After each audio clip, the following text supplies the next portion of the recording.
नमस्कार, daily post Punjab Haryana Himachal देख रहे हैं आप। मैं हूं गौतम ठाकुर। कार्यक्रम हरियाणा पोस्ट में आपका स्वागत है।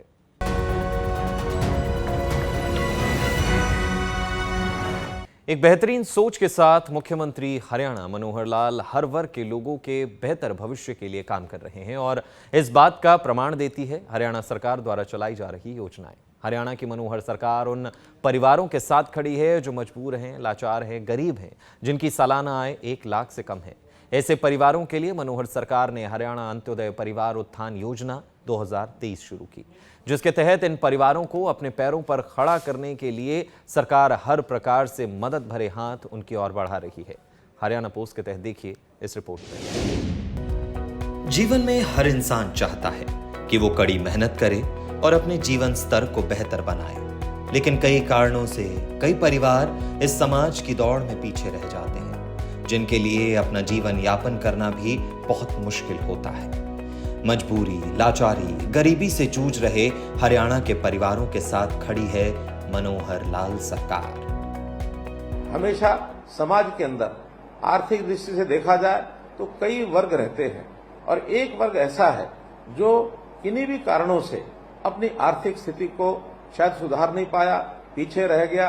कारण कोई भी हो सकता है, लेकिन जो हमारी गरीबी है हमें समाज जीवन के मुख्य भाग में चलने के लिए कई बार बहुत परेशान करती है। कई बार ये बाधाएं हमारे जीवन में संकट भी लाती हैं। जीवन यापन को अगर हमें ठीक से चलाना है तो हमारे आसपास के लोगों को जब हम देखते हैं तो हमें कष्ट भी होता है। इस कष्ट को दूर करने के लिए और हमने विचार किया हुआ है कि प्रदेश का कोई भी व्यक्ति जो असहाय है, गरीब है, लाचार है, जो किन्हीं कारणों से अपने जीवन को आगे नहीं बढ़ा सकता है, तो उसके सारे सिस्टम को कैसे ठीक किया जाए, कैसे उसको उस गरीबी से बाहर निकाला जाए। सीएम मनोहर लाल का मानना है कि हर इंसान को आगे बढ़ने का हक है, उसे अपनी आय को बढ़ाने का हक है। यदि इंसान काम करने के लिए सक्षम है और पैसा उसके काम के आड़े आ रहा है तो सरकार उनका पूरा साथ देगी। इसके लिए मनोहर सरकार हरियाणा अंत्योदय परिवार उत्थान योजना 2023 चला रही है। हम अपनी सक्षमता के कारण से, अपने यानी शरीर की ताकत के कारण से, हमारे पास बुद्धि है, बुद्धि के कारण से प्रभु ने हमको 2 हाथ दिए हैं, पैर दिए हैं, चलने फिरने में हम सक्षम हैं, तो क्या फिर काम करने का अवसर हमें मिले तो काम करके हम अपनी आमदन को नहीं बढ़ा सकते क्या? हमने इसमें भी एक योजना लागू की और उस योजना के अंतर्गत जो आपको बता रहा हूं कि जिनकी आय वर्ष में 1 लाख रुपए से भी कम थी, ऐसे लोगों को बुलाकर और उनसे सरकारी योजनाओं का लाभ वो कैसे उठा सकते हैं, उस नाते से उनसे बातचीत करके और उनको बैंकों से लोन लेकर के देने का भी काम हमने किया। जो संख्या आज मैं 40,000 बता रहा हूं, पहले 8,000 थी। ये लगभग 50,000 लोग इस योजना का लाभ उठा पाए हैं और आप भी उनमें से ही एक हैं। सीएम मनोहर लाल का ये भी मानना है कि आज के वक्त में हर इंसान काम करके अपना और अपने परिवार का जीवन यापन करने में सक्षम है। उसे मुफ्त की चीजों की नहीं बल्कि थोड़े से सहयोग की जरूरत है और वो अपने परिवार को एक बेहतर जिंदगी दे सकता है। कि जिस परिवार की आय 1 लाख रुपया या इससे कम है, ऐसे परिवार को लोन देकर, चाहे वो भैंस पालता है, गाय पालता है, दूध बेचता है, दूध बेच करके अपने आय को बढ़ाता है, कोई दुकान चलाने के लिए पैसा लेता है, कोई छोटा मोटा घर में उद्योग करने के लिए वो पैसा लेता है, ऐसे किसी भी काम के लिए वो पैसा लेता है, तो उसकी आय वर्ष की 1,80,000 या इससे ऊपर कैसे हो, इस काम के नाते से हम उसका सहयोग करना चाहते हैं। आप स्वयं सक्षम बने। सक्षम बनने के बाद आपके परिवार, आपके बच्चे पढ़ लिख करके आपसे आगे बढ़ें। आखिर पिता वही आदर्श पिता जो अपने बेटे को अपने से आगे बढ़ाने के लिए और हमेशा प्रयत्न करता है। ऐसा हम अपने भविष्य में अपनी पीढ़ी को कैसे आगे बढ़ा सकें, उसको इस काम में हम प्रेरित करें, ताकि वो भी हमारे तरह लाचार न रहे। कहीं पढ़ लिख करके अगर सरकारी नौकरी के योग्य बनता है तो सरकारी नौकरी में जाए, यदि सरकारी नौकरी के योग्य नहीं है तो फिर अपना कोई निजी व्यवसाय करे और या प्राइवेट नौकरी के लिए जाता है, प्राइवेट नौकरी में जाए। बहुत अवसर मिलते हैं। मनोहर सरकार इस बात का खास ध्यान रखती है कि गरीब परिवारों के लिए चलाई जा रही योजनाओं का लाभ कोई और नकली सर्टिफिकेट बनवाकर न ले जाए। इसके लिए सरकार द्वारा पूरी सावधानी बरती जाती है। गरीब का हक गरीब तक पहुंचे, योजनाओं का लाभ उन तक पहुंचे, इस बात को मनोहर सरकार द्वारा सुनिश्चित किया जाता है। हमेशा गरीबों के साथ हम खड़े हैं। आप आगे बढ़ने का अपना मानस बताइए, आप काम करने के लिए अपने आप को आगे बढ़ाइए। आपकी सहायता करने के लिए मनोहर लाल हमेशा आपके साथ खड़ा है। तो इसलिए भाइयों बहनों, अपने प्रदेश में कोई भी व्यक्ति, कोई भी परिवार 1 लाख रुपए इनकम से नीचे न रहे, इससे ऊपर 1,80,000 तक पहुंचे, फिर 1,80,000 से ऊपर जाए, ताकि हम अपने जीवन यापन को, अपने परिवार को अच्छे प्रकार से पाल सके।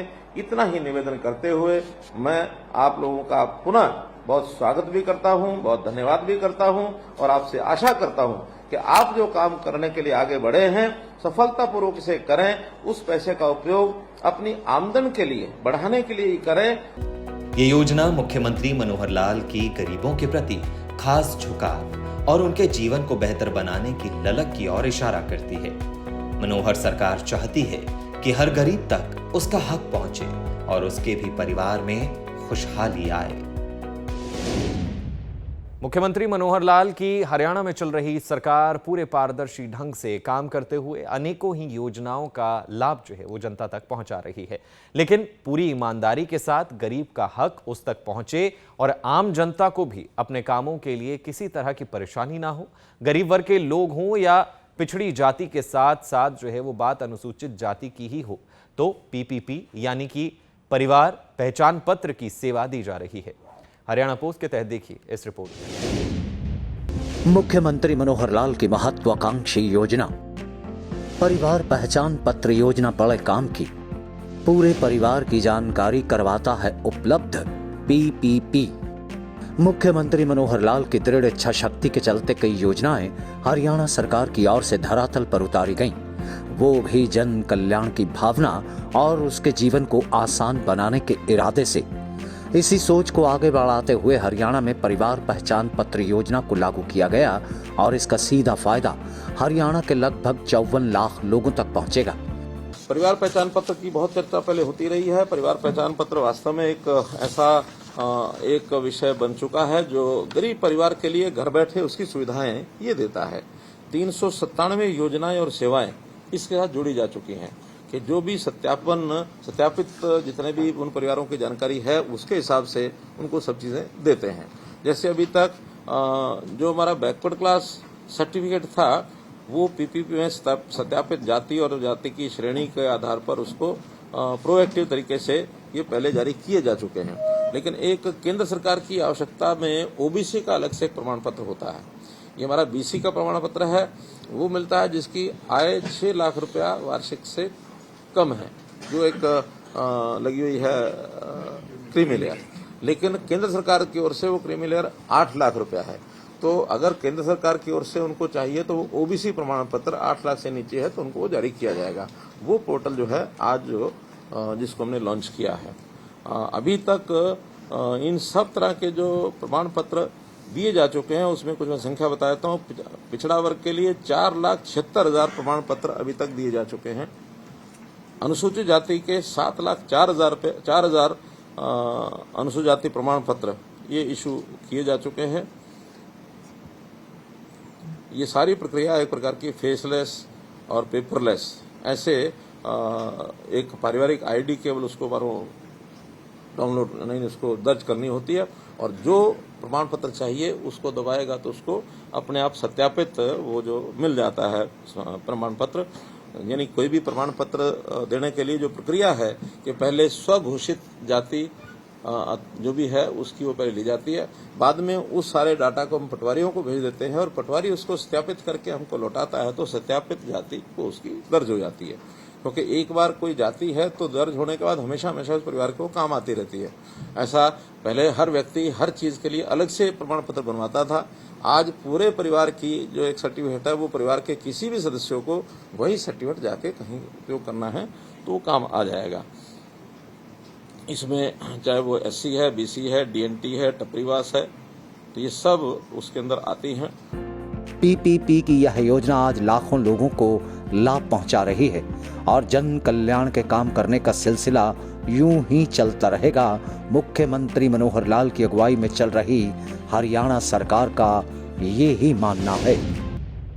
कहते हैं उम्मीद पर ही दुनिया कायम है और युवाओं को भी अच्छा होने की उम्मीद करते हुए निराशा को जो है वो अपने अंदर घर नहीं करने देना चाहिए। इसलिए जो भी काम करें पूरे उत्साह के साथ जो है वो दिल से करें, ताकि ये सब करते हुए आप दूसरों के लिए प्रेरणा बन सकें। इसके अलावा जीवन में किन बातों का जो है वो ध्यान रखते हुए आप आगे बढ़ सकते हैं, आप कैसे उन्नति कर सकते हैं, मुख्यमंत्री ने यह संदेश जो है वो युवा छात्रों के से जो है वो एक बार ऑडियो संवाद के दौरान दिया था, क्योंकि मुख्यमंत्री हर हफ्ते किसी न किसी वर्ग से बात करते हुए उन्हें प्रेरित करते रहते हैं। कैसे, आइए देखते हैं इस रिपोर्ट में। युवा पॉजिटिविटी को कहें हाय, नेगेटिविटी को कहें बाय, निराशा को खुद पर होने न दे हावी, अपनी सोच को रखें सकारात्मक। मन में उत्साह और दिल में उमंग जिस शख्स के अंदर अपने काम को लेकर होती है वह कभी भी असफल नहीं हो सकता है। और हरियाणा जो कर्म और धर्म की भूमि है, जो गीता के संदेश को सार्थक करते हुए यह कहती है कि जो भी करो ईमानदारी से करो, पूरे दिल से करो, पूरी आशा से करो। और अपनी सोच को सार्थक रखने के लिए योग व व्यायाम का सहारा इंसान ले सकता है, जो हमें तंदुरुस्ती देने के साथ साथ हमारे दिमाग का भी विकास करता है। दिल में उमंग होनी चाहिए, मन में हमेशा उत्साह रहना चाहिए। निराशा कभी हमारे नजदीक न लगे। हो सकता है कभी कभी अपने काम में हमको वो सफलता नहीं मिल रही जो हम चाहते हैं, फिर भी निराशा को नजदीक न लगने दें। हम हरियाणा के लोग हैं, आखिर तो गीता की धरती है, भगवान कृष्ण का उपदेश है। तो गीता में हमेशा निराशा को दूर रखा गया है, आशावादी बनकर के ही हम जीते हैं। और गीता का तो संदेश है, जो हुआ सो अच्छा हुआ, जो हो रहा है सो अच्छा हो रहा, जो होगा सो अच्छा होगा। हाँ, कर्म की शर्त जरूर लगाई गई है, कर्म करना नहीं छोड़ना है, लेकिन निराश नहीं होना है। एक बहुत साधारण कहावत हरियाणा में बोली जाती है, क्या कि रोते हुए जाओगे मरे की खबर लाओगे। अर्थात कोई अस्पताल जा रहा है, किसी व्यक्ति को पूछने के लिए जा रहा है, रास्ते में कोई व्यक्ति मिल गया कि कहां जा रहे हो, अस्पताल जा रहे हैं, लेकिन चेहरा उतरा हुआ था, तो उस व्यक्ति ने कहा थोड़ा सा प्रसन्न होकर जाओ, वरना रोते हुए जाओगे तो मरे की खबर लाओगे। तो ऐसा उत्साह देने के लिए भी ये कहावतें बनी हैं। हमेशा हम जो भी कुछ करना चाहते हैं अच्छा ही कर रहे हैं, अच्छा करने की ललक से हम काम कर रहे हैं, तो सकारात्मक सोच ही हमारी होनी चाहिए। और सकारात्मक सोच के लिए जरूरी है कि नित्य व्यायाम करें, योग करें, अपनी आदतें ठीक रखें, नई नई चीजों को भी सीखें, नई नई जगहों की यात्रा करें और इसी प्रकार से नए लोगों को भी मिलें। नित्य नए अनुभव से हमारा स्वयं में विश्वास मजबूत होगा और हम अपनी चुनौतियों से ये मुकाबला कर पाएंगे। अपना कर्म करें, ना करें फल की इच्छा, कर्म ही पूजा। मुख्यमंत्री ने युवाओं को दिए अपने संदेश के दौरान पूरी मेहनत और लग्न के साथ कर्म करने की नसीहत दी। और मुख्यमंत्री की नजर में मेहनत कभी जाया नहीं जाती और उसका फल हर इंसान को हर हाल में अवश्य मिलता ही है। कर्म जो है वही पूजा है। गीता में लिखा है, 2 अध्याय 47वां श्लोक, क्या कर्मण्येवाधिकारस्ते मा फलेषु कदाचन। हम कर्म करने का हमको अधिकार है, कर्म करेंगे, लेकिन फल की चिंता नहीं करेंगे। फल ऐसा नहीं कि मिलता नहीं है, कर्म का फल मिलता है, लेकिन उसके लिए हम बिना ही काम किए या काम करने के बाद तुरंत उसकी चिंता करें कि फल कब मिलेगा, कब मिलेगा। निश्चित रूप से जो हमने कर्म किया है उसका फल समय पर अपने आप मिलेगा, ऐसा मेरा मानना है। सरकार की योजनाओं की रखें जानकारी, जानकारी का परिवार व समाज के लिए करें सदुपयोग। सरकार युवाओं के लिए कई तरह की योजनाएं चलाए हुए है, चाहे वह बीपीएल परिवारों से संबंध रखने वाले युवाओं की बात हो या फिर कौशल रोजगार के तहत अपनी प्रतिभा को पहचानते हुए सरकारी काम करने की बात हो।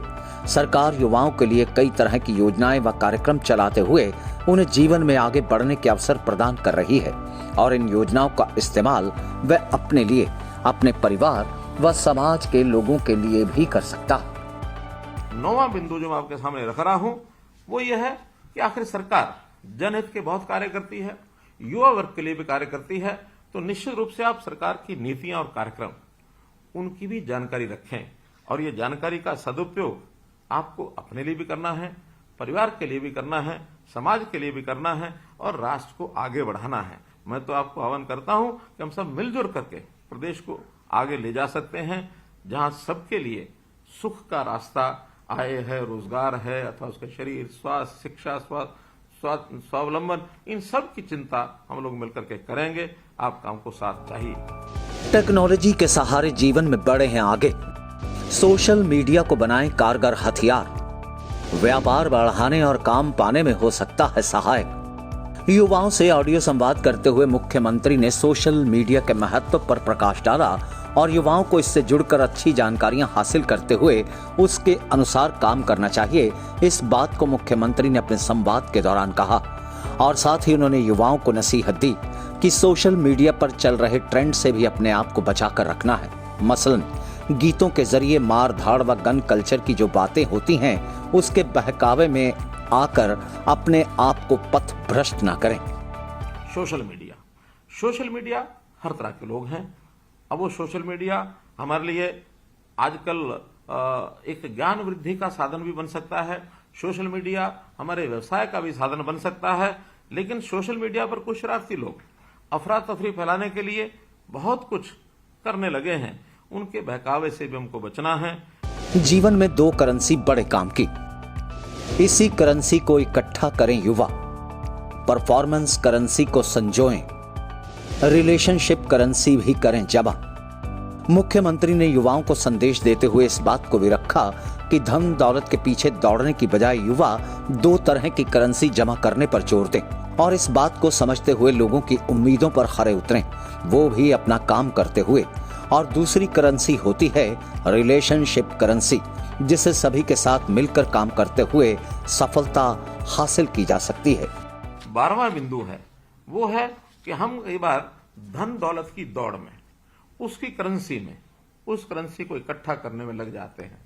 मेरा कहना है कि आप अगर इकट्ठा ही करना है तो दो तरह की तरक्की की जो करेंसी है उसको हम इकट्ठा करें। जितना इस तरक्की की दो करेंसी जो मैं बता रहा हूं उसको इकट्ठा करेंगे, जीवन में सफलता मिलेगी।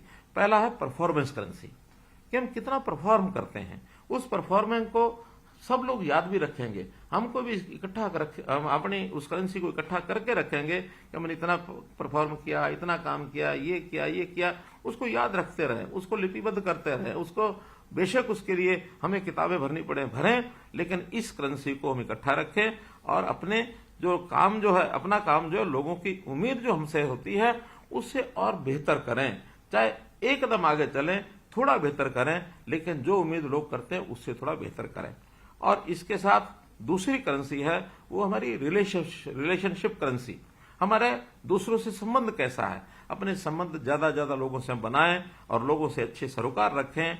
टीम प्लेयर होकर के अपनी जिंदगी में हम कुछ बड़ा कर सकते हैं।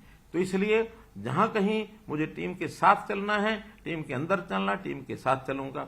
कभी कभी मुझे टीम को लीड करना है, अगर मैं टीम का लीडर बनता हूं उस समय भी मन में किसी प्रकार का ऐसा भाव नहीं आना चाहिए कि मैं सबसे अलग हो गया, बड़ा हो गया, बल्कि टीम लीडर के मन की सोच चाहिए कि I am first among the equals.